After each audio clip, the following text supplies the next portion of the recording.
எல்லா கேமராவும் ஆஃப் பண்ணிடுங்க. என்ன தம்பி பண்றது? நீங்க ஒரு வழி சொல்லுங்க. யார் கூட போய் அதிமுக கூட பிஜேபி இருக்குது. சீமானவர்கள் இப்பதான் போராடி தம்பி விஜய் வந்து நம்ம என்ன பண்றோம் பேச மாட்டேங்கிறாரு. தனியான மேல நிற்கவும் முடியாது. நின்னா என்னைக்கு ஓட்டு போடவும் மாட்டாங்க.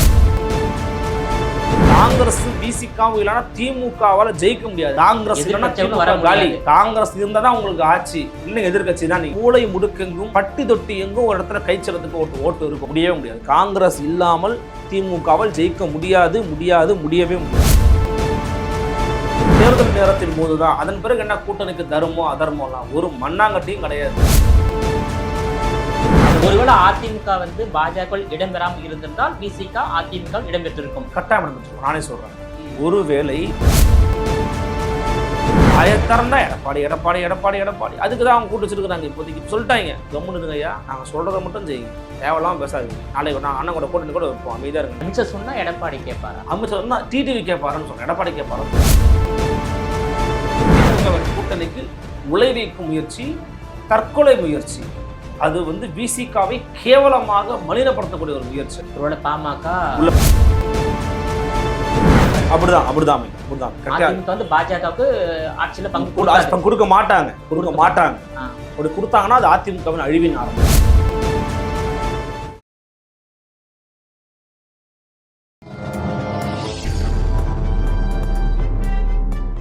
பத்திரிகை.com நேயர்கள் அனைவருக்கும் வணக்கம். ஊடகவியலாளர் அருள்மொழிவர்மன் அவர்கள் நம்மோடு இணைந்துள்ளார். அவரிடம் பல்வேறு கேள்விகளை கேட்கலாம். வணக்கம் சார். இப்போ விடுதலை சிறுத்தைகள் கட்சியின் தலைவர் தொல் திருமாவளவன் ஒரு கருத்தை தெரிவித்துள்ளார். என்ன கருத்துனா, திமுக அரசாங்கத்தின் மீதும் பல்வேறு விமர்சனங்கள் இருந்தாலும் வேறு வழி இல்லாம நாங்கள் கூட்டணி தொடர்கிறோம். என்ன காரணம்னா, தமிழ்நாட்டில் இந்தியாவில் வந்து வலதுசாரி கட்சிகள் கால் ஊன்றக்கூடாது, அதனால நாங்கள் திமுக கூட்டணி தொடர்கிறோம் என்று ஒரு கருத்து தெரிவித்துள்ளார். அதே போல வந்து பாஜகவுடன் அதிமுக கூட்டணி வைத்துள்ளதால் அதிமுக புறந்தள்ளிவிடக்கூடாது, ஏனால் அதிமுகவும் வந்து பெரியார் கொள்கைகளோடு இடதுசாரி கொள்கைகளோடு உருவாக்கப்பட்ட இயக்கம்தான், அதிமுக வந்து நீர்த்து போய்விடக்கூடாது, வலிமை இழந்து விடக்கூடாது என்ற கருத்தை தெரிவித்துள்ளார். இந்த கருத்தை எப்படி பார்க்குறீங்க சார்? இது புதிய கருத்து அல்ல. அண்ணன் திருமாவளவன் அவர்கள் வந்து பார்த்தீங்கன்னா, தமிழ்நாட்டில் திராவிட இயக்கங்களும் திராவிட கட்சிகளும் இருக்கணும், உயிர்ப்போடு இருக்கணும். காரணம் என்ன அப்படின்னா, தமிழ்நாட்டை பாஜக, சங் பரிவார், ஆர்எஸ்எஸ் கும்பலிடம் நம்மளால் அடமானம் வைக்க முடியாது, அதற்கு நம்ம ஒருபோதும் அடிபணிந்து விடக்கூடாது அப்படிங்கிறத ரொம்ப கூர்மையான உணர்வுகளோடு பயணிக்கக்கூடிய ஒரு ஆளுமை அவர். அதனால் அவருடைய பேச்சு அப்படிங்கிறது எனக்கு ஒன்றும் வியப்பை ஒன்றும் அளிக்கவில்லை. ஆனால் அவர் கூறுகிற இன்னொரு வாதத்தை நம்ம வந்து ரொம்ப கவனத்தில் எடுத்துக்கிறோம். அப்படின்னா, திமுக அரசு மீதும் எனக்கு விமர்சனங்கள் உண்டு, திமுகவினரும் எனக்கு வந்து பல கேள்விகள் உண்டு, ஆனாலும் நம்ம ஏன் சகிச்சுக்கிறோம் அப்படின்னா பிஜேபி வந்துடக்கூடாது அப்படிங்கிறதுனால தானே வந்து அண்ணன் சொல்கிறாங்க. இப்போ என்ன ஆயிடுது அப்படின்னா, இப்போ அவர்கள் சொல்வதை நம்ம புரிஞ்சுக்கிறோம். அவருடைய தர்ம சங்கடமான சூழல், அவருடைய அந்த சூழ்நிலை கைதியாகத்தான் இன்றைக்கு அண்ணன் திருமாவளவன் அங்கு அந்த கூட்டத்தில் இருந்து கொண்டிருக்கிறார். விசிக நீடித்து கொண்டிருக்கிறதுங்கிறதா என்னுடைய கருத்து. விசிக ஒரு சூழ்நிலை கைதியாக இன்றைக்கு வந்து அந்த இடத்துல இருக்கிறாங்க. ஏன்னா அவங்க மக்களோட பயணிக்கிறவங்க, மக்கள் பிரச்சனை குரல் கொடுக்குறவங்க, மக்களோட மக்களாக நிற்கிறவங்க, தொடர்ச்சியாக மக்களுக்காகவே பேசுகிறவங்க.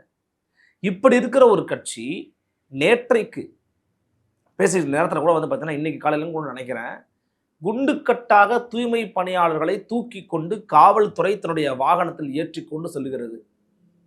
அத்தனை பேரும் பெண்கள், சாலையில் வெயிலில் பட்ட பகலில் படுத்து போராட்டம் பண்ணிக்கிட்டு இருக்க அந்த தூய்மை பணியாளர் பெண்கள் உங்களுக்கு பெண்களாக தெரியவில்லையா முதலமைச்சர் அவர்களே? வெல்லும் தமிழ் பெண்கள் என்று நீங்கள் மாநாடு நடத்துகிறீர்கள், உங்களுடைய கருத்தரங்களை வைக்கிறீர்கள், உங்கள் நிகழ்வுகளை ஒருங்கிணைக்கிறீர்கள். அப்போது வெல்லும் தமிழ் பெண்கள் என்றால் எந்த பெண்களை நீங்கள் வெல்ல வைக்கிறீர்கள்? தூய்மை பணியாளர்கள் சாலையில் இறங்கி போராட்டம் செய்கிறார்களே, அவர்களை குண்டுக்கட்டாக தூக்கி கொண்டு உங்களுடைய காவல் அதிகாரிகள் தூக்கி கொண்டு போகிறார்களே, அவர்களை வெல்ல வைக்க நீங்கள் போராட மாட்டீர்களா? இன்னைக்கு விசிக இல்லாம திமுகவால் ஆட்சியை பிடிக்க முடியாது. அது நல்லாவே தெரியும். திமுகவுக்கும் தெரியும், ஆனால் திருமாவளவன் அவர்களுக்கும் தெரியும். ஆனால் அவரும் பெரிய டிமாண்ட்ஸ் வைக்கிறது கிடையாது. ஆட்சி அதிகாரத்தில் பங்கு என்ற கோரிக்கை முழக்கத்தை நாங்கள் 2026 முன்வைக்க மாட்டோம் என்று முன்கூட்டியே அண்ணன் திருமாவளவன் அவர்கள் அறிவித்து விட்டார். பயம்னு சொல்ல முடியாது, என்னால் பயம்னு எடுத்துக்க முடியல, ஆனால் கட்சி அழிஞ்சிடக்கூடாதுன்னு நினைக்கிறார். அப்போ இப்படியான ஒரு சூழல்ல அண்ணன் திருமாவளவன் அவர்களால் முடிவுகளை ஸ்திரமாக எடுக்கக்கூடிய சூழல் அவர் இல்லை. அதாவது திருமாவால் ஆளுகின்ற திமுகவை எதிர்த்து கருத்து சொல்ல முடியல, அதான் விமர்சனம் இருக்கின்றது, வேற வழி இல்லாமல் தொடர்கிறோம் என்ற கருத்தை வேதனுடன் தெரிவித்துள்ளார். உண்மையிலேயேங்க நீங்க தனிப்பட்ட முறையில் எப்போ நான் திருமாவட்ட உட்காந்து பேசி பாருங்க, எல்லா கேமராவும் ஆஃப் பண்ணிடுங்க. என்ன தம்பி பண்றது, நீங்க ஒரு வழி சொல்லுங்க, யார் கூட போய் நிற்பீங்க? அதிமுக கூட பிஜேபி இருக்குது, சீமானவர்கள் இப்போதான் போராடிட்டு இருக்காரு, நிற்க முடியாது. தம்பி விஜய் வந்து நம்ம என்ன பண்ணுறது, அவர் இன்னும் பெருசாக பேச மாட்டேங்கிறாரு, கருத்தியல் தெளிவில்லை, தனியாக நின்னால் நிற்கவும் முடியாது, நின்னா என்னைக்கு ஓட்டு போடவும் மாட்டீங்க, இப்படின்னு அவருக்கே உரிய துணியோடு உங்கள்கிட்ட தனிப்பட்ட முறையில் பேசுவார். அப்போ இந்த சூழ்நிலையில் அவருக்கு வேற வழி இல்லைங்க, அதனால் அவர் அங்கே நிற்கிறாரு. அந்த வலிமை படைத்த ஒரு கட்சி திமுக கூட்டணியில் 2வது பெரிய கட்சி விடுதலை சிறுத்தைகள் கட்சி தான் என்னைய பொறுத்த வரைக்கும். அந்த கட்சியை வந்து இன்னைக்கு வந்து அந்த கட்சியின் தலைவர் பொறும்புகிறார் என்று சொன்னால் அது உண்மையிலேயே மக்களினுடைய வேதனையை அவரால் தாழ முடியல. இப்பயாச்சும் பேசுவோமேன்னு பேசுறாரு, ஆனாலும் அது பத்தாது. என்னை கிட்ட அது பத்தாது. களத்துல இறங்கி வாங்கின கூட்டணி தர்மத்தை மீறி கருத்து தெரிவிக்க கூட்டணி தர்மம்ன்றது தேர்தல் நேரத்தின் போதுதான். அதன் பிறகு என்ன கூட்டணிக்கு தர்மம் அதர்மம்லாம் ஒரு மண்ணாங்கட்டியும் கிடையாது. அதனால கூட்டணி தர்மத்தை வந்து இஷ்யூல போய் கனெக்ட் பண்றீங்க நீங்க. கூட்டணி தர்மம் என்பது தேர்தல் காலத்தின் நேரத்தில் வைக்கப்படக்கூடிய கூட்டணி தர்மம் தான். தேர்தல் முடிந்துவிட்ட பிறகு நீங்கள் எதிர்க்கட்சியாகத்தான் செயல்பட வேண்டும். அதுதான் ஜனநாயகத்திற்கு ஆரோக்கியமான ஒன்று. அதையெல்லாம் விடுத்து திரும்ப திரும்ப திரும்ப நமக்கு சில விமர்சனங்கள் இருக்கு, இருந்தாலும் இருக்கிறோம். நீங்க இருங்க, யாரும் வேண்டாம்னு சொல்ல, விமர்சனங்களை வைத்துக்கொண்டே இருங்கள். அதே நேரத்தோட கௌசல்யா சொல்றாங்க, என்னுடைய காதலன் சங்கர் ஆணவ படுகொலைக்கு இந்த அரசாங்கம் உடனடியாக தீர்வை பெற்றுத்தரும் சொல்லிவிட்டு வேண்டுமென்றே தீர்வை பெற்றுத்தராமல் தாமதப்படுத்துகிறது இந்த திராவிட மாடல் அரசாங்கம் குற்றச்சாட்டு வைக்கிறாங்க. யாரு? தோழர் கௌசல்யா வைக்கிறாங்க. ஏன் வைக்கிறாங்க? அப்ப அதை ஏன் இந்த அரசாங்கம் கண்டுக்கிறல? உண்மையிலேயே சமூக நீதி, உண்மையிலேயே இடஒதுக்கீடு, உண்மையிலேயே ஆணவ எதிராக நீங்க ஏங்குறீங்கன்னா வச்சிருக்கணும்ல, காப்பாத்திருக்கணும்ல. அந்த பாப்பா அந்த தோழரை வந்து நீங்க அவங்கள நீதியை பெற்றுக் கொடுத்துருக்கணும்ல, ஏன் பெற்றுக் கொடுக்கலன்னு அவங்க கேட்கறாங்க. அதுக்கான பதில் எங்க இருக்கு? அதனாலதான் வந்து திமுக விமர்சனத்துக்கு செய்யக்கூடிய விசிகா அதிமுக வந்து நீர்த்து போய்விடக்கூடாது, வலிமை இழந்து விடக்கூடாது என்று முட்டு கொடுத்து பேசியுள்ளார். ஒருவேளை அதிமுக வந்து பாஜக இடம்பெறாமல் இருந்திருந்தால் விசிகா அதிமுக இடம்பெற்றிருக்கும். கட்டாயம் இடம்பெற்றிருக்கும். நானே சொல்றேன், ஒருவேளை பாரதிய ஜனதா கட்சி அதிமுகவோடு இல்லாமல் இருந்திருந்தது என்று சொன்னால் இன்றைக்கு விடுதலை சிறுத்தைகள் கட்சி, கம்யூனிஸ்ட் கட்சி, இன்னும் பல கட்சி, ஏன் காங்கிரஸ் உட்பட, மேபி சொல்றேன், ஏன்னா தேச அளவில் அவங்க திமுகவோட இருக்கிறாங்க, ஆனால் இங்க பிஜேபி இல்லாமல் இருந்திருந்தா காங்கிரஸ் உட்பட அதிமுகவை நோக்கி வந்திருப்பார்கள். எடப்பாடி பழனிசாமி முயற்சி எடுத்தார் 74. ஆனால் 24 காங்கிரஸ் கட்சி வரல. வந்திருந்தா இன்னைக்கு நிலைமையே வேற. காங்கிரஸ் விசிகாவும் இல்லைன்னா திமுகவால் ஜெயிக்க முடியாதுங்க தமிழ்நாட்டை. காங்கிரஸ் காங்கிரஸ் இருந்தாதான் உங்களுக்கு ஆட்சி, இல்லை எதிர்கட்சி தான். நீங்க அந்த அளவுக்கு 2 பேரும் வலிமையான இயக்கங்களா இருக்கிறாங்க. இன்னைக்கும் நீங்க மூளை முடுக்கெங்கும் பட்டி தொட்டி எங்கும் ஒரு இடத்துல கைச்சறதுக்கு ஓட்டு இருக்கும். ஒரு பெரியம்மாவோ சின்னம்மாவோ யாரோ ஒருத்தவங்க கைச்சறதுக்கு ஓட்டு போட்டுட்டு தான் இருக்கிறாங்க இன்னைக்கும். அதுக்கு ஓட்டு இல்லாமல் இல்லை. ஒரு டீ கடையில் போய் உட்காருங்க, வயசானா 10 பேர் இருந்தாங்களா 5 பேர் காங்கிரஸ்காரனா இருப்பாங்க. தமிழ்நாட்டை பொறுத்த வரைக்கும் பிஜேபி காரனா இருக்க மாட்டாங்க. காங்கிரஸ் திமுக தாங்க. அப்போ அந்த மாதிரியான ஒரு கட்சி காங்கிரஸ் கட்சி நீங்க உதாசீனப்படுத்திட்டு போக முடியாது. அப்போ நீங்க ஏன் ஒரு அதிமுக கவலைப்படுறாருன்னா, அதிமுக பிஜேபியோடு இருப்பதை திருமாவளவன் அவர்கள் விரும்பவில்லை. இருக்கக்கூடாதுங்க. நீங்க ஏங்க அங்க இருக்கிறீங்க? திமுக டஃப் கொடுங்க. நீங்க 2 பேரும் தான் போட்டி போடணும். திமுக காரங்க சொல்ற பேச்சு கேட்க மாட்டேங்கிறாங்க. நீங்க பிஜேபி நான் வந்திருப்பேங்கிறதா மறைமுக செய்தி. அப்போ வந்து அதிமுகவை திமுக கபலீகரம் செய்வதை விசிக தலைவர் தொல் திருமாவளவன் ஏற்றுக்கொள்ளவில்லை. அதிமுகவை திமுக கபலீகரம் செய்கிறது, அது உண்மைதானே? அதிமுக வந்து திமுக கபலீகரம் பண்ணது நான் அப்படி சொல்ல முடியும்? அப்படி எதுவும் இல்லையே. எவ்வளவு பேர் அங்கிருந்து இழுத்திருக்காங்களே. அதனாலலாம் அதிமுக வந்து பலவீனப்பட்டு போயிருப்பாங்க. திமுக இருந்து கூட தான் அதிமுகவுக்கு வராங்க. செங்கோட்டையனுடைய உறவினரே இப்ப அதிமுக தான் இருக்கிறாரு. இல்ல, அதாவது 2ஆம் கட்ட தலைவர் வர்றது இல்ல. அதாவது செங்கோட்டையன் வெளியேறியது வந்து ஒரு கபலீகரம் தானே. அது திமுக எப்படி பண்ணுச்சுன்னு சொல்றீங்க? அது தாவேக்காக போனார் அவரு. ஞாபகம் வச்சுக்கோங்க, ஒரு கட்சியிலிருந்து தனி நபர்கள் வெளியேறுவது என்பது அந்த கட்சியை பலவீனப்படுத்தும் என்று நான் நம்பவில்லை. ஒரு கட்சியிலிருந்து ஒரு செங்குத்து பிளவு உருவாகிறது என்று சொன்னால் அதற்கு வந்து பலவிதமான காரணிகள் அடக்க வேண்டும். வேலுமணி போயிட்டாரு, தங்கமணி போயிட்டாரு, சிவிஎஸ் போயிட்டாரு, செல்லூராஜு போயிட்டாரு, திண்டுக்கல் சீனிவாசன் போறாரு, அடுத்து விஸ்வநாதன் போறாரு, ஒட்டுமொத்த அன்பழகன் போறாரு, ஒட்டுமொத்தமா முன்னாள் அமைச்சர் ஒட்டுமொத்த பேர் கட்சி விட்டு போறாங்கன்னா அது ஒரு செங்குத்து பிளவு. எடப்பாடி பழனிசாமிக்கு நேர்ந்த மிகப்பெரிய சரிவுன்னு சொல்லலாம். இதெல்லாம் என்னங்க சரிவு, இதில் என்னங்க ஒரு பெரிய நெருக்கடியை திமுக கொடுத்துருச்சு. அதெல்லாம் 2 கட்சியும் எவ்வளவோ எதிர்ப்புல சந்திச்சு வளர்ந்த இயக்கம் தான். அதெல்லாம் அசால்ட்டாக வளர்ந்துருவாங்க. அது ஒரு மேட்டர் இல்லை 2 பேருக்கும். நம்ம என்ன சொல்றோம்னா, பிஜேபியை எதிர்ப்பதற்காக, பிஜேபியை ஒழிப்பதற்காக, பிஜேபிக்கு தமிழ்நாட்டில் ரோல் இருக்கக்கூடாதுங்கிறதுக்காக தான் நான் திருமாவளவன் கட்சி நடத்துறாரு. அதான் கட்சி நடத்துறாரு. இல்ல அவர் இன்னொரு கருத்து தெரிவித்துள்ளார். அது இடதுசாரி கட்சிகள் வந்து அந்த இடதுசாரி சித்தாந்தங்களோடு அரசியல் செய்யக்கூடாது, அம்பேத்கர் இயக்கங்களையும் இணைத்துக் கொள்ள வேண்டும், திராவிட இயக்கங்களையும் இணைத்துக் கொள்ள வேண்டும், அப்போதுதான் வலதுசாரியை வந்து தோற்கடிக்க முடியும் என்று ஒரு அறிவுரையும் வழங்கியுள்ளார். அதாவது என்னன்னா, வெறும் நீங்க மார்க்ஸை வச்சுட்டு பேசிக்கிட்டு இருக்காதீங்க, மார்க்ஸ் கூட அம்பேத்கர் சேர்த்துக்கோங்க, அம்பேத்கரோட பெரியாரை சேர்த்துக்கோங்க அப்படின்னு சொல்றாரு. தமிழ்நாட்டில் பொதுவாகவே அப்படிதான் இருக்கிறாங்க. இன்னைக்கு ஒன்றும் அப்படி பிரிஞ்சு பிளந்தெல்லாம் ஒன்றும் பெருசா இல்லை. அவங்கவுங்களுக்கு கருத்து முரண்கள் உண்டு. இப்போ ஜிகாவோட மேடையில் பெரியாரை பற்றி பேசிக்கிட்டு இருக்கும்போது அண்ணன் ஆர் ஆசா அவர்கள் என்ன சொல்லிட்டாங்க, பெரியாரை வேண்டாம் என்று சொன்னவர்கள் விமர்சித்தவர்கள் இன்று அனைவரும் பெரியார் வேண்டும் என்று சொல்கிறார்கள் என்று சொன்னால் அது அவர் செய்த சாதனைங்கிறாங்க. பெரியாரை மறுபரிசீலனைக்கு உட்படுத்தியவர் அன்றைய கம்யூனிஸ்ட் தோழர், மரியாதைக்குரிய தோழர் ஜீவா. அவருடைய பார்வை முன் வச்சார். ஈரோட்டு பாதை தவறானதுன்னு அவர் சொன்னார். அது அவருடைய பார்வைங்க, அது ஒரு சிந்தனைங்க. அதுக்காகவே ஜீவா விமர்சனம் பண்ணுறது, கம்யூனிஸ்டுகள் எல்லாம் முட்டா பையன் பேசுறது, இதெல்லாம் ரொம்ப தவறானது.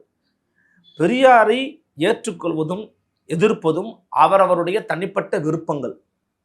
எவரொருவரையும் முழுமையாக ஏற்றுக்கொள்ள வேண்டும், எவரொருவரையும் முழுமையாக எதிர்க்க வேண்டும் அப்படிங்கிறத யாரும் இங்கே வகுத்து கூற முடியாது. எல்லா நபர்களும் பாசிட்டிவ் நெகட்டிவ் சேர்ந்தவர்கள் தான். தேவையானதை எடுத்துக்கோங்க, தேவையில்லாத விட்டறியுங்க, அவ்வளவுதான். அப்படிதான் நான் பார்க்குறேன். அப்போ அந்த மாதிரி தான் நான் திரும்ப என்ன சொல்கிறாங்கன்னா, எல்லாரும் சேர்த்துக்கிட்டு போங்கன்றாரு. அது இந்த நேரத்தில் ஏன் சொல்கிறாருன்னு தெரியல. அது ஒரு பெரிய இஷ்யூ கிடையாது தமிழ்நாட்டில். எல்லாம் அப்படி தான் இருக்கிறாங்க. உள் முரண்பாடுகள் இங்கே பெருசாக கிடையாது. அவங்கவுங்க ஏற்றுக்கிட்டு பயணிக்கிறாங்க. எனக்கு தெரிஞ்சு திராவிட இயக்க தோழர்கள் தான் அந்த உள் முரண்பாடுகளை கூர்மைப்படுத்துகிறாங்க. அம்பேத்கரை விமர்சனம் பண்ணுறது, அப்புறம் ஜீவாவை விமர்சனம் பண்ணுறது, கம்யூனிஸ்டுகளை விமர்சனம் பண்ணுறதுன்னு. இப்போ பதிலுக்கு அவங்க பெரியார் விமர்சனம் பண்ண ஆரம்பிச்சாங்கன்னா அந்த கூட்டணியே உடஞ்சு போயிடும். இப்போ சீமான் பண்ணுறாருல பெரியார் மீது விமர்சனம், அது இவங்க பண்ணாமன்னு வச்சுக்கோங்களேன், கூட்டணி இருக்காது. ஏன்னா அந்த அளவுக்கு சீமானை விட 1000 சீமானுக்கு சமமான ஒரு தோழர் ரவிக்குமார். அவர் எடுத்து விட்டாருன்னு வைங்க, தாங்க மாட்டாங்க திராவிட இயக்கத்துக்காரங்க. அவ்வளோ வச்சிருக்கிறாரு அவர். அவர் ஒரு அறிவு களஞ்சியம். அவர் ஒரு அறிவு களஞ்சியங்க டாக்டர் ரவிக்குமார். அறிஞர் ரவிக்குமார் அதான் சொல்லுவாங்க. அவர் இறங்கினா தாங்க மாட்டாங்க. ஆமா, அவர் பொறுமையா இருக்கிறாரு, கூட்டணிக்காக தர்மத்துக்காக அமைதியா இருக்கிறாரு. அதெல்லாம் இவங்க பெருசா ரொம்ப லெத்தார்ஜிக்காக நினைக்கிறாங்க. அவங்கள தே ஆர் வெரி பவர்ஃபுல். சரி, வருங்காலங்களில் வந்து இந்தியா கூட்டணியால் என்டிஏ கூட்டணியை எதிர்கொள்ள முடியுமா? ஏன்னா இன்னைக்கு வந்து இந்தியா கூட்டணி வந்து பின்னோக்கி தானே இருக்கின்றது. என்டிஏ கூட்டணி வந்து முன்னோக்கி வருகிறது. அதாவது சட்டமன்ற தேர்தலாக இருந்தாலும் நாடாளுமன்ற தேர்தலாக இருந்தாலும். இப்போ தமிழ்நாட்டில் எப்படி அந்த பாஜகவை திமுக கூட்டணி வீழ்த்தும்? தமிழ்நாட்டை பொறுத்த வரைக்கும் என்டிஏ வந்து ஒரு பெரிய வலிமையோடு இன்னைக்கு திகழலை. பெரிய வலிமையோடு இல்லை. ஏன்னா அதுக்கு முகவரி அடையாளம் எல்லாமே இன்னைக்கு அதிமுக தான். எடப்பாடிக்கு பழனிசாமி அப்படிங்கிற ஒரு தனி நபர் இல்லைன்னா அந்த கூட்டணியே கிடையாது. டெவாஸ்டேஷன் ஆயிருக்கும். அவர் தான் முகத்தை கொடுக்குறாரு, கண்ணை கொடுக்குறாரு, காதை கொடுக்குறாரு, வடிவத்தையே கொடுக்குறாரு. எடப்பாடிக்கு பழனிசாமி தான். அப்போ அவர்கள இன்னைக்கு அந்த என்டிஏவே இருக்குது. அவர் தலைமையிலான என்டிஏ. நீங்க எப்படி சொல்லணும்னா, எடப்பாடி பழனிசாமி தலைமையிலான என்டிஏ சொல்லியிருக்காரு அண்ணாமலை. யாரெல்லாம் சேரணுங்கிறத அண்ணன் எடப்பாடியை முடிவு பண்ணுவாருங்க. அதாங்க உண்மை. வச்சாரா வழிக்கு சரண்டர் ஆயிட்டாரு. சரண்டர் ஆக்குனாரு. யாரு? எடப்பாடிக்கு பழனிசாமி சரண்டர் ஆக்குனாரு. உட்காரு தம்பி, என்னப்பா தற்குறியா, உட்காரு உட்கார வச்சாரா? ஓபிஎஸ்ஸா, டிடிவியா, மற்றவங்களா, இதெல்லாம் அண்ணன் தாங்க முடிவு பண்ணுவாரு. நாங்க அவர் தலைமையை ஏற்றுக்கொண்ட என்டிஏல இருக்கிறோங்க. இதாங்க டெல்லி சொல்லியிருக்குது. முடிச்சுட்டாரு, அவ்வளவுதான். இதுக்கு மேல பேசுறதுக்கு ஒன்றும் கிடையாது. முடிவெடுக்கக்கூடிய இடத்துல இருப்பவர் எடப்பாடிக்கு பழனிசாமி. அவர் சொல்றதா அங்க முடிவு. தேமுதிக, பாமக உள்ள வருவதற்கு எல்லா வேலையும் பார்த்துக்கிட்டு இருக்காங்க. கட்டாயம் உள்ள வருவதற்கான வாய்ப்புகள் நிரம்பவே உண்டு. அப்படி தேமுதிக, பாமக, அமமுக கூட எண்ட் ஆஃப் த டே வர வச்சிருவாங்கன்னு தான் சொல்றாங்க. அமித்ஷா பேசினார்னா எண்ட் ஆஃப் த டே வர வச்சிருவாங்க. அவர் தான் வந்து எடப்பாடி பழனிசாமி முதலமைச்சர் வேட்பாளராக ஏற்றுக்கொள்ள மாட்டோம் சொல்லியிருக்காரு. அவர் தான் சொன்னாரு பிஜேபியை ஒழிப்பன்னு. திகார் ஜெயிலுக்கு போயிட்டது பண்ண சொன்னாரு. அதே பிஜேபி கூட்டணி வச்சிங்க. ஏன் சார் வச்சிங்க? மோடி தரக்கூடிய நல்லாட்சி என்று ஏன் முழக்கமிட்டீங்க? அப்ப அண்ணன் மரியாதைக்குரிய டிடிவி தினகரன் அவர்களே தன் நிலைப்பாட்டுல மாறி இருக்கிறாங்க. அப்ப இன்னைக்கு மாற மாட்டாங்கன்னு எப்படி நிச்சயம்? இப்ப எடப்பாடி தன் நிலைப்பாட்டுல மாறுவாரா? இன்னைக்கு சூழல மாறதுக்கான வாய்ப்பு இல்லை. ஒரு பெரிய இயக்கத்தினுடைய பொதுச் செயலாளரையும் ஒரு சின்ன கட்சியின் தலைவரையும் நீங்க எப்படி போட்டு பேச முடியும்? உங்களுக்கே நியாயமா இருக்கா? இது ஒரு எதிர்க்கட்சி அந்தஸ்தில் இருக்கிற ஒரு கட்சி. இது உடனே தன்னுடைய நிலைப்பாடுகளை மாற்றிக்கொள்ள முடியாது. அப்படி மாத்தினா நீங்க அம்பலப்பட்டு போவீங்க, கிரவுண்ட்ல செல்லுபடி ஆகாது. ஆனா இவங்க மாத்திக்கலாம், பிரச்சனை கிடையாது தலைவா. உங்களுக்கு புரியுது நான் சொல்றது? புரியுது. சேர்ந்தாதாங்க ஓட்டுன்னா சேர போறாரு. சரிங்க, எடப்பாடி இல்லாத நேரமா கூப்பிடுங்க பிரச்சாரத்துக்கு வரேன்னு சொன்னா ஓகே வா வந்துட்டு போங்க. பிஜேபிக்கு ஒரு 10 சீட்டு 20 சீட்டு கொடுக்குறோன்னா நீங்க ஒரு 2-3 சீட்டு நெல்லுங்க, 5 சீட் நெல்லுங்க. லோக்கல்ல தென் மாவட்டங்களில் ஜெயிக்கிற வழியை பாருங்க அப்படின்னு சொல்லிட்டாரு. அமித்ஷா சொல்லிட்டாருன்னா கம்மி செய்ய போறாரு அவர், அவ்வளவுதான். அமித்ஷா சொன்னா எடப்பாடி கேட்பாரா? அமித்ஷா சொன்னா டிடிவி கேட்பாருன்னு சொன்னேன், எடப்பாடி கேட்பாருன்னு சொல்லல. அமித்ஷா எடப்பாடி சொல்றதை கேளுப்பான்னு சொன்னா டிடிவி கேட்பாரு. நான் சொல்றத பாயிண்ட புரிஞ்சுக்கிறேன், ட்விஸ்ட் பண்ணி விடக்கூடாது. அமித்ஷா எடப்பாடி சொல்றதை கேளுப்பான்னு டிடிவி கிட்ட சொன்னா கேட்க போறாரு. இப்படிதான் நமக்கு இருக்கிற சூழல் இருக்குது. ஏன்னா இவ்வளவு நாளா உள்ளது எடப்பாடி பழனிசாமி விமர்சிக்கக்கூடிய அளவுக்கு, எதிர்க்கக்கூடிய அளவுக்கு அமித்ஷாவையோ பாஜகவின் தலைமையையோ இந்திய பாஜகவின் தலைமையை சொல்றேன், நயனா நாகேந்திரன் சொல்லலாம். அவர் ஒரு வாயில்லா பூச்சி. அவர் விமர்சிக்கிறதுல பிரயோஜனமே கிடையாது. அண்ணாமலை புகழல பிரயோஜனமே கிடையாது. உள்கட்சிக்குள்ள குத்துக்களை உருவாக்கினா ஒன்றும் பிரயோஜனம் கிடையாது. அமித்ஷா விமர்சனம் பண்ணுங்க பார்ப்போம், நட்டா விமர்சனம் பண்ணுங்க பார்ப்போம். ஆனால் டிடிவி தினகரன் அவர்கள் பண்ண மாட்டேங்கிறாங்க. ஏன்னா பண்ண முடியாது அவங்களால. அப்போ அவர் இன்னைக்கு என்ன நினைக்கிறாருன்னா விஜயை வச்சு நம்ம ஏதாவது ட்ரை பண்ணலாம் நினைக்கிறாரு. விஜயை பற்றியே பேசிட்டு இருக்கிறாரு. விஜய் தான் பேசினாரா? பேசல. அது அவருடைய அனுபவத்துக்கும் அவருடைய ஆற்றலுக்கும் அவருடைய திறமைக்கும் அவருடைய அடிநாத கொள்கைங்கிறது திமுக எதிர்ப்பாக இருந்தது என்று சொன்னால், இன்றைக்கு எடப்பாடி பழனிசாமியின் தலைமையிலான இந்த என்டிஏ அலையன்ஸுக்கு உள்ள வந்து என்டிஏக்குள்ள இருங்க. நீங்க எது எடப்பாடி கூட இருக்கிறீங்க? என்டிஏக்குள்ள இருங்க, திமுக எதிர்ப்பை பேசுங்க. அமமுகன்ற கட்சி எதுக்கு சார் உருவாக்குறீங்க? நீங்க அதிமுக மீட்டுக்கு உருவாக்கணும்னு நீங்க சொன்னீங்கன்னா கூட இன்னைக்கு நீங்க யாரை எதிர்த்து வேலை பார்க்கணும்? You should oppose the current government sir. DMK என்ன வேலை பார்த்தீங்க? ஓபிஎஸ் என்ன வேலை பார்த்தீங்க? செங்கோட்டையன் என்ன வேலை பார்த்துக்கிட்டு இருக்கீங்க? தாவேக்காக போனீங்க, மைக்கு எடுத்திருந்து எடப்பாடி எடப்பாடி எடப்பாடி எடப்பாடி எடப்பாடி போனதுலாம் எடப்பாடி, டெட் பாடி எழுப்பு கூட எடப்பாடி எடப்பாடி பேசிட்டு இருப்பாரு போல, அந்த அளவுக்கு எடப்பாடி எடப்பாடி பேசிட்டு இருக்காரு. நீங்க எதிர்கட்சிக்கு போயிருக்கீங்க. எதிர்கட்சிக்கு நீங்க போனாலும் ஆளுங்கட்சி விமர்சனம் பண்ணணும்ல. திமுகவின் குறைகளை பேசுங்க, சுட்டி காட்டுங்க, ஆட்சியின் படைகளை சுட்டி காட்டுங்க. அதை பத்தி பேசுறது கிடையாது. ஆயத்தரண்டா எடப்பாடி எடப்பாடி எடப்பாடி எடப்பாடி. அதுக்கு தான் அவங்க கூட்டு வச்சிருக்கிறாங்க. இப்போதைக்கு சொல்லிட்டாங்க, கம்முன்னு ஐயா, நாங்கள் சொல்றதை மட்டும் செய்யுங்க, தேவையில்லாம பேசாதீங்க. நாளைக்கு நாங்கள் அண்ணன் கூட கூட்டணி கூட வைப்போம், அமைதியா இருங்கன்ட்டாங்க. நாளைக்கு நாங்கள் அண்ணன் கூட கூட்டணி கூட வைப்போம், அமைதியா இருங்கன்ட்டாங்க. எதுவுமே பெருசா பேச மாட்டார். திமுக தான் பேசுவாரு, இன்னொன்னு பேச விட மாட்டாங்க. இப்போ தாவேக்கா என்டிஏ கூட்டணியில் இடம்பெற வாய்ப்பு இருக்கா? ஒரு 10% வாய்ப்பு இருக்கு. 10% வாய்ப்பு இருக்கு. ஏன் நான் சொல்றேன்னா, அவங்களுடைய அண்மை கால செயல்பாடுகள் பாருங்களேன். பாண்டிச்சேரி போனாங்க, அதிமுக விமர்சனமே பண்ணல. அங்க அதிமுகவும் இருக்குது. திமுக மட்டுமா இருக்குது? இல்ல, அதிமுகவும் இருக்குது. அதிமுக பொதுக்குழு செயற்குழு கூட்டம் போட்டாங்க, தாவேக்கா பத்தி பேசினாங்களா? பேசல. அதுதான் ஸ்ட்ராட்டஜி, அதுதான் வியூகம். கரெக்டா பண்ணார் எடப்பாடி கே பழனிசாமி. அது அதிமுகவும் கரெக்டா பண்ணுது. விஜய் கண்டுக்கவே இல்லை, பொருட்படுத்தவே இல்லை. அப்ப என்ன அர்த்தம்? நீ வந்தாலும் நல்லதுதான், பாராட்டி எங்களுக்கு கவலை இல்லை. வந்தா நல்லது, வந்தா ரொம்ப நல்லது, ரொம்பவே நல்லது. கண்டிப்பா ஆட்சி பிடிச்சிருவதுக்கு நிறைய வாய்ப்புகள் உண்டு. 200க்கு மேற்பட்ட இடங்களோட வெற்றி பெற வாய்ப்பு உண்டு. அதிமுக கூட்டணி வரலன்னா கொஞ்சம் குறைவான தொகுதியை இது 150 அந்த மாதிரி வரலன்னா எனக்கு தெரியாது சார். நான் இப்பயும் சொல்றேன், வந்தா வின்னிங்கான வாய்ப்பு ரொம்ப அதிகம் நினைக்கிறேன் நான். அவ்வளவுதான் என் கருத்து. வரலன்னாவும் எனக்கு தெரியாது, எனக்கு கூட்டணி இன்னும் அமையல. அதான் அமித்ஷா தமிழகம் வராரு, சென்னையில் தங்க போறாரு, வார மீட்டிங் போட போறாரு, தம்பி கூப்பிட்டு பேச போறாருன்னு சொல்றாங்க. கூட்டணி அமைய போகுது, வாய்ப்பு இருக்கு. நான் தான் சொன்னேனே, அதிமுக பாஜக இப்ப இருக்கிறாங்க, தேமுதிக பாட்டாளி மக்கள் கட்சி, விஜய்லாம் வந்து என்ன ஆகும்? புரட்சி பாரதம் ஏற்கனவே இருக்கிறாங்க, புரட்சி பாரதம் இருக்கிறாங்க. அப்புறம் ஜான் பாண்டியனுடைய கட்சி இருக்கு, தமிழக மக்கள் முன்னேற்ற கழகம் இருக்கு, ஐஜேகே இருக்கு, இவங்கெல்லாம் நீதி கட்சி இருக்கு. இதெல்லாம் ரொம்ப ரொம்ப மைன்யூட்டான பார்ட்டிஸ், தப்பா சொல்லலாம். அவங்க கட்சி தான் நடத்துறாங்க. பாமக காங்கிரஸ் இருக்கு இல்லையா, தமிழ்மாநில காங்கிரஸ் இருக்கு. அவங்கலாம் வந்தாங்க, வருவாங்க. வரும்போது ஒருவேளை பாமக வந்து தந்தைக்கும் மகனுக்கும் பிளவு ஏற்படாம ஒன்றுபட்ட பாமக இருந்து இந்த என்டிஏ கூட்டணி இடம்பெற்று இருந்தா இன்னும் அதிமுக அமோக வெற்றி பெறும். பிளவு தானே, பிளவுன்றது அப்பா பையன் நடுவில் தான், தொண்டர்கள் மத்தியில் இல்ல. ஆமா, தொண்டர்கள் மத்தியில் இல்ல, தொண்டர்கள் மத்தியில் பிளவுலாம் கிடையாது. அப்பா இன்னைக்கு ஏகே மூர்த்தியோட பொண்ணோட பையனோ கல்யாணம்னு நினைக்கிறேன். ஏகே மூர்த்தியோட பையனுக்கா பொண்ணுக்கான்னு தெரியல, இல்ல திருமண விழா. ஓகேவா? மணமக்கள் விஜய் மகேஷ் நிவேதா. இந்த விழாவை நடத்தி வைக்கிறது யாருன்னு பாருங்க. யாரு மேல யாரு? மருத்துவர் ஐயா, அப்புறம் கீழே சரஸ்வதி ராமதாஸ், அப்புறம் கீழே அன்புமணி ராமதாஸ், அவருடைய மனைவி சௌமியா அன்புமணி. ஏகே மூர்த்தி யாரு? முன்னாள் எம்பி, முன்னாள் அமைச்சர். முன்னாள் அமைச்சர், முன்னாள் எம்பி தான். ஓகேவா? அவருடைய திருமணம் எல்லாரும் போறாங்க. அங்க ஏன் அன்புமணி மட்டும் போயிருக்க வேண்டியதானே? இல்ல ராமதாஸ் ஐயா மட்டும் போக வேண்டியதானே? அப்படிலாம் இல்ல. இல்ல, தேர்தல் ஆணையமும் உச்ச நீதிமன்றமும் வந்து அந்த மாம்பழ சின்னத்தையும் கட்சி கொடியும் வந்து ரெண்டு தலைமையா சொல்லி பிளந்து நின்னீங்கன்னா அன்புமணி தான் வருமானு சொல்லியிருக்குது. பிளந்தனா இல்லங்கன்னு சொல்லி கடைசி சமரசம் என்ன பண்ணுவீங்க? புரியுதா உங்களுக்கு? பிளவை ஏற்படுத்தியதே திமுகன்னு சொல்றாங்க. திமுக தானே பிளவை ஏற்படுத்தி, திமுக தான். அதிமுக பிளவை ஏற்படுத்தி திமுக தான். ஒரு இல்ல, எனக்கு அதுல முரண்பாடான கருத்து உண்டு. ஏன்னா அதை ஏத்துக்கறல. அதுக்கு திமுக தான் காரணம்ன்றதுக்கான வேலிட் ரீசன்ஸ் எனக்கு தெரியல. அது பாமக காரங்க தான் சொல்லணும். அவங்க பெருசா அதை பத்தி வெளியில பேசல. அவங்க சொன்னாதான் தெரியும் எனக்கு என்ன ரீசன், எதுக்கு திமுக பண்ணணும். அது ஜிகே மணியை வைத்து என்ன பண்ணணும், எதுக்காக பண்ணணும்?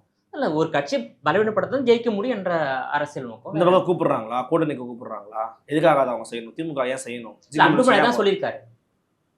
அன்புமணி தான் சொல்லியிருக்காரு. இல்ல, ஏற்கனவே அவங்க விசிகா இருக்கும்போது அவங்க பாமக கூப்பிடவே மாட்டாங்க, வாய்ப்பே கிடையாது. அப்படி கூட்டம்னா அது திமுகவின் கூட்டணிக்கு உழைவைக்கும் முயற்சி, தற்கொலை முயற்சி. அது வந்து விசிகாவை கேவலமாக மலினப்படுத்தக்கூடிய ஒரு முயற்சி. அப்படி பண்ணாங்கன்னா ஒருவேளை பாமக உள்ள வந்தால் அது எந்த பாமக வந்தாலும் சரி, அது விசிகாவை அவமானப்படுத்துற முயற்சி. விசிகா இல்லாம திமுக ஜெயிக்க முடியாது. முடியவே முடியாது. ஒரு தொகுதியிலும் 20,000 ஓட்டு வச்சிருக்காங்க. 10,000 ஓட்டு 20,000 ஓட்டு இருக்குது. காங்கிரஸ் விசிகா தயவோடு தான் திமுக ஜெயிக்க முடியும். இல்லைன்னா ஜெயிக்க முடியாது. எதிர்கட்சியா வரலாம். இப்போ விசிகாவுடைய கொள்கை வந்து மத்தியில் வந்து கூட்டாட்சி, மாநிலத்தில் கூட்டணி ஆட்சி என்ற கொள்கையை வந்து திமுக ஏற்றுக்கொள்ளுமா இந்த முறை? வாய்ப்பே கிடையாது சார். அதாவது கைவிட்டாரு அவர் தான். அவர் என்ன சொன்னாரு? இந்த முறை ஆட்சி அதிகாரத்தில் பங்கு என்ற முழக்கத்தை நாங்கள் பின்வாங்கிக் கொள்கிறோம். நாங்க இந்த முறை அவங்கள்ட்ட வைக்கல, தொகுதியில் மட்டும் கூடுதலா கொடுத்தா போதும் அப்படின்னு வச்சுட்டு. போன முறை எவ்வளவு கொடுத்தாங்க? 5 கொடுத்தாங்கன்னு நினைக்கிறேன். 5 கொடுத்தாங்க. இந்த முறை 8 கொடுப்பாங்க, இல்ல 10 8 தான் கொடுப்பாங்கன்னு நினைக்கிறேன். அவ்வளவுதான் கொடுப்பாங்க. 8 கொடுத்தா வாங்கிக்குமா? வேற வழி கிடையாது. 25 எதிர்பார்க்கறாங்க. இன்னைக்கு தேதியில விசிகா இதை விட்டா எங்கேயும் போக முடியாது. வாங்கிப்பாங்க. காங்கிரஸ் வாங்கிப்பாங்க. காங்கிரஸ் 40-50 கேட்கறாங்க. வாய்ப்பே இல்லைங்க. 23 கொடுத்தா ஆச்சரியங்க. ஏன்? போன 25 கொடுத்தாங்கல்ல, இந்த 2 கம்மி 18 ஜெயிச்சாங்களே. ரொம்ப ஓவரா பேசுறாங்களாம் காங்கிரஸ். திமுக காரங்களை கேட்டேன், ஓவரா பேசுறாங்க. பீகார் தோத்து போன கூட உங்களுக்கு கொழுப்பு அடங்கல, 2 சீட் கம்பெனியா 23 தான் கொடுப்பாங்கன்னு சொல்றாங்களாம். சரி, 23 கொடுத்தா காங்கிரஸ் நீடிப்பாங்களா? கஷ்டம். அவங்களும் கொஞ்சம் சண்டை போடுவாங்க, ஃபைட் பண்ணுவாங்க. ஏன்னா இந்த வாட்டி காங்கிரஸ் வந்து முன்ன மாதிரி இல்ல, ரொம்ப கொஞ்சம் விகரசா ஒர்க் பண்றாங்க. இன்னொன்னு அவங்களுக்கு வந்து இப்ப அவங்களுக்கு விஜய் வந்து ஒரு ஆப்ஷனா இருக்கிறாங்க. ஒருவேளை கடைசி நேரத்துல கூட காங்கிரஸ் திமுக வெளியேறி தாவேக்கல கூட்டணி வாங்கி எது வேணாலும் நடக்கலாம். ஆனா இன்னைக்கு தேதியில இந்த கூட்டணி உடையும்ன்ற பார்வை எனக்கு இல்ல. அது திமுக கூட்டணி. ஆமா, ஏன்னா நேஷனல் லெவல்ல ராகுல் காந்தி வந்து ஒரு பெர்செப்ஷன் கிரியேட் பண்ணிட்டாரு, இந்தியா பிளாக்னு ஒண்ணு. அதுக்கு திமுக மிக முக்கியமான ஒரு பங்களிப்பு செய்து கொண்டிருக்கிறது. அப்படி இருக்கும்போது கூட்டணி உடையுமான்னு எனக்கு தெரியல, சந்தேகம் தான். இப்போ யாருதான் ஆட்சி அமைப்பாங்க 2026ல? அது 2026 ஜூன் மாசம் நம்ம பேசலாம், இல்ல மே மாசம் பேசலாம். அமைச்சர் வரைக்கும் பேசுவோம். கூட்டணி வைத்து தான் சொல்ல முடியுமா? 4 முனை போட்டியா இருந்தா திமுகவுக்கு ஒரு எட்ஜ் இருக்கு. திமுகவுக்கு எட்ஜ் இருக்கு. 4 முனை போட்டி தானே தெரியலன்ற. எப்படி இப்ப வரைக்கும் 4 முனை போட்டியா இருக்கு. நாளைக்கு விஜய் இங்க சேர்ந்தா என்ன பண்ணுவீங்க? அப்போ 4 முனை போட்டி தான். எப்படி 4 முனை போட்டி வரும்? திமுக தலைவர் போட்டி, திமுக அதிமுக அவ்வளவுதான். அப்புறம் சீமான் 3 பேர் தான். தாவேக்கா சீமான் 4 இருக்கல்ல. அதாங்க சொல்றேன். தாவேக்கா அதிமுக வந்து என்ன பண்ணுவீங்க? கூட்டணிக்குள்ள வந்துச்சுன்னா திமுக அதிமுக கூட்டணி, சீமான் மட்டும் தான் இருப்பாரு. இல்ல, ஒருவேளை காங்கிரஸ் தாவேக்கில் இணைந்தால் 4 தானே இருக்கும். அது 4 முனை போட்டது. அப்படி அதாவது ஒவ்வொன்றும் பெர்முடேஷன் கமிஷன் போட்டு சொல்ல முடியாது என்னால. அது வந்து இது. பட் காங்கிரஸ் இல்லைன்னா திமுகவால் ஆட்சி பிடிக்க முடியாதுங்கிறது நான் உறுதியா இருக்கேன். முடியவே முடியாது. காங்கிரஸ் இல்லாமல் திமுகவால் ஜெயிக்க முடியவே முடியாது. முடியாதுன்னா அப்ப 23 சீட்டு கொடுத்தா ஒத்துப்பாங்களா? அவங்க 40 50 அந்த மாதிரிலாம் கேட்டுட்டு இருக்காங்க. பக்கத்துல தான் இருக்கு. காமராஜர் அரங்கம் இங்க தான் இருக்குது. பக்கத்துல அப்படின்னா காங்கிரஸ் ஆபீஸ் இருக்கும். வேணா வாங்க, மைக் எடுத்து போய் கேட்போம். செல்வ பிறந்தங்க இருப்பாரு, கேட்டுப்பாரு. நான் செல்வ பிறந்தைக்கு வந்து முதலமைச்சர் மு.க.ஸ்டாலின் பாட்டு இதெல்லாம் பேசிட்டு வர்றாரு. அதாவது கோரிக்கை வைப்பதெல்லாம் வந்து செல்வ பிறந்தகை அல்ல, அவரை தவிர்த்து மற்ற 2ஆம் பட தலைவர் தான் இந்த கோரிக்கை வைக்கிறாங்க. அதாவது 2026ல காங்கிரஸ் திமுக கூட்டணி ஆட்சி அமைந்தால் எங்களுக்கு வந்து துணை முதலமைச்சர் வேணும், அமைச்சர் பதவி வேண்டும் என்ற கோரிக்கை வைக்கிறாங்க. அவர் அமைதியா தான் இருக்காரு. பேராசை. ஏன் பேராசை சார்? பேராசை ஏங்க? உதயநிதி இருக்கும்போது எப்படி நீங்க டெபுட்டி? ஒரு சில ஸ்டேட்ல 2 டெப்டி சிஎம் கொடுத்துருக்காங்களே. அவங்களா கொடுப்பாங்க, நாங்க ஏன் கொடுக்கணும் உங்களுக்கு? அவங்க கொடுத்தா அவங்கள போய் கேளுங்க. இல்லை ஆந்திராவில் போய் கட்சி நடத்துங்க. எங்க தமிழ்நாடு கட்சி நடத்துவீங்க? அப்படிலாம் கொடுக்க முடியாது, வாய்ப்பு கிடையாது. விருப்பம் இருந்தால் இருங்கன்னுவாங்க, இல்லைன்னா கிளம்புங்கன்றவாங்க. பட் மேக்ஸிமம் பிடிச்சி வைக்க தான் பார்ப்பாங்க. வார எங்கேயும் என் தரன்னு உட்கார வைப்பாங்க. எல்லாரும் திருச்செல்வல் சாமி ஆயிட முடியாது. எல்லாரும் திருச்செல்வல் சாமி உணர்ச்சி பொங்க பேசி உண்மையான காங்கிரஸ் ஒன்றா இருக்க முடியுமா? அப்படிலாம் இருக்க முடியாது. நெளிவு சுழிவுக்கு ஏற்ற மாதிரி நாணல் மாதிரி தான் வளைஞ்சு தான் போவாங்க, வேற வழி கிடையாது. இப்ப திமுக வெற்றி பெற்றாலும் தனித்து தான் ஆட்சி அமைக்கும், அதிமுக வெற்றி பெற்றாலும் தனித்து தான் ஆட்சி அப்படிதான் அமைக்கும். அதிமுக வந்து பாஜகவுக்கு ஆட்சியில பங்கு கொடுக்க மாட்டாங்க. அப்படி கொடுத்தாங்கன்னா அது அதிமுகவின் அழிவின் ஆரம்பம். ஏன் பாஜக அமைச்சர் இடம் பெற்றால்? ஆமா. ஏன் அழிவுன்னு சொல்றீங்க? பாஜக வந்து அதிமுகவை ஆள விடாது. கொடுத்துக்கிட்டே இருப்பாங்க, ஏதாவது பண்ணிக்கிட்டே இருப்பாங்க. திருப்பரங்குன்ற மேட்டர் தான் பண்ணிக்கிட்டே இருப்பாங்க. அதிமுகவில் சமாளிக்கிறது ரொம்ப கஷ்டமா போயிடும். அதனால கொடுக்க மாட்டாங்கன்ற எடப்பாடி பழனிசாமி கொடுக்க மாட்டாங்கன்னு நான் நினைக்கிறேன். கொடுக்காத அளவுக்கு அறுதி பெரும்பான்மையில அதிமுக வெற்றி பெற வாய்ப்பு இருக்கின்றதா? அது சொல்ல முடியாது சார். அதான் சொல்றேன், தேர்தல் வெற்றியை பத்தி கேட்காதீங்க. எவ்வளவு சீட்டு ஜெயிப்பாங்க. 2006 வந்து திமுக 96 இடங்கள்ல வெற்றி பெற்றது. காங்கிரஸ் தயவோட தான் ஆட்சி அமைந்தது, பாமக தயவோட தான் ஆட்சி அமைந்தது. அந்த மாதிரி ஒரு நிலைமை 2026 திமுகவுக்கோ இல்ல அதிமுகவுக்கோ ஏற்படும் போது திமுக வந்து காங்கிரஸ் கட்சி தயவு தேவைப்படும், அதிமுகவுக்கு பாஜக தயவு தேவைப்படும். அப்போது வந்து எனக்கு வந்து ஆட்சியில் பங்கு கொடுத்தது நாங்க உங்க ஆட்சி ஆதரிப்புன்னு சொன்னா என்ன பண்ண முடியும்? வெளிலிருந்து ஆதரவு தருவாங்க. ஏற்கனவே ஒரு முறை இந்த மாதிரி ஆயிருக்கு. 2006 நடந்திருக்காமா? காங்கிரஸ் வெளிலிருந்து ஆதரவு கொடுத்தாங்க. காங்கிரஸ் என்ன சொன்னா 2006 நாங்க மிஸ் பண்ணிட்டோம், ஆனா இனி வரும் காலங்கள்ல அப்படி நிலைமை ஏற்பட்டா நாங்க வந்து விட மாட்டோம், எங்க உரிமையை கேட்டு பெறுவோம் சொல்லியிருக்காங்க. அதே மாதிரி தான் பாஜகவும் செய்யும். அதே இந்த முறை கூட்டணி ஆட்சி கிடையாது, ஆட்சி அதில் பங்கு கிடையாது. விருப்பம் இருந்தால் இருங்கன்னு தான் திமுக சொல்ல போகுது. காங்கிரஸ் என்ன பண்ண போகுது நீங்களே பாருங்க. ஸோ எடப்பாடி என்ன சொல்றாருன்னா 210+ வெற்றி பெறுவோன்னு சொல்றாரு. முதலமைச்சர் மு க ஸ்டாலின் 200+ வெற்றி பெறும் சொல்றாரு. இதுல யார் அவருடைய இலக்கை எட்ட முடியும்? இல்லை, 2 பேரும் நம்பிக்கையோடு பேசியிருக்கிறாங்க, நம்பிக்கையை தெரிவிக்கிறாங்க. இந்த பக்கம்னா ஒரு கன்சிஸ்டண்டாக ஒரு அலையன்ஸ் இருக்குது, இந்த பக்கம் அப்படி ஒரு அலையன்ஸ் இல்லை. பிஜேபியும் அதிமுக மட்டும்தான் இருக்காங்க.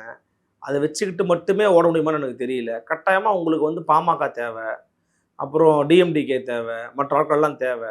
டிஎம்டிகே வாக்கு வங்கி இருக்கா அதிகமாக? வாக்கு வங்கின்னு போக முடியாது சார். அரித்மெட்டிக் வேற, கெமிஸ்ட்ரி வேற. கெமிஸ்ட்ரி ஒர்க் அவுட் ஆகும் சில சமயத்தில்.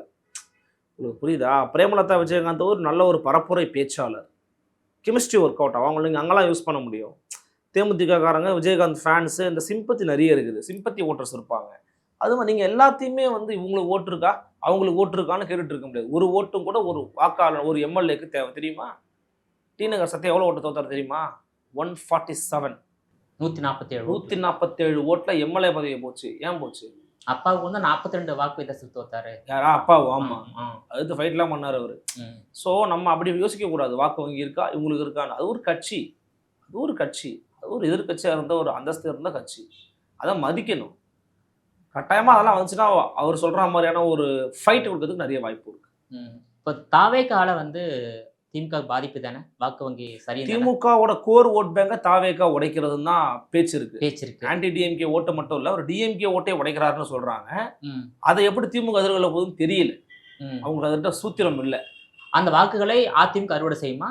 ஆன்டி டிஎம்கே ஓட்டு அதிமுக அறுவடை பண்ணிடும். அதில் கொஞ்சம் விஷயத்தை வந்து விஜய் அறுவடை பண்ணுவார். ப்ளஸ் டிஎம்கேவோட கோர் ஓட்டையை உடைக்கிறாருன்றாங்க. இப்போ உடைச்சா ஆட்டோமேட்டிக்காக அதிமுக வெற்றி பெறும். அதிமுகவுக்கு அதில் வந்து ஒரு வாய்ப்பு இருக்கு. இந்த அலையன்ஸ்லாம் பெருசானா அதில் ஒரு வாய்ப்பு இருக்கு. இதே அலையன்ஸ் தான் கம்மி, வாய்ப்பு கம்மின்றேன். இதே அலையன்ஸ் தான் வாய்ப்பு கம்மி. இப்போ என்ன பாமக உள்ள வந்துட்டாலும் போகிறோம், மற்றபடியே அந்த நீ சொல்ற மாதிரி ஜான் பாண்டியன், புதிய நீதி ஜனவரி ஆயிடும் சார். ஜனவரி ஆயிடும் இது ஃபுல்லாக ஃபைனலைஸ் பண்ணுறதுக்கு. நம்ம ஜனவரி பொங்கலுக்கு அப்புறம் நம்ம பார்க்கும்போது நம்ம ஒரு கிளியர் பிக்சர் கிடச்சிரும். அன்னைக்கு வாங்க, கிளியராக என்ன நடக்குன்றதை ஓரளவு நம்ம ஜட்ஜ் பண்ண முடியும். உங்களோட விரிவான தகவலுக்கு ரொம்ப நன்றி சார். நன்றி சார். நேயர்களே, மீண்டும் இது போன்ற மற்றொரு அரசியல் ஆடுகளத்தில் மற்றொரு ஆளுமையுடன் சந்திக்கிறேன். அதுவரையில் உங்களிடமிருந்து விடைபெறுவது நான் உங்கள் விஜயபாலன்.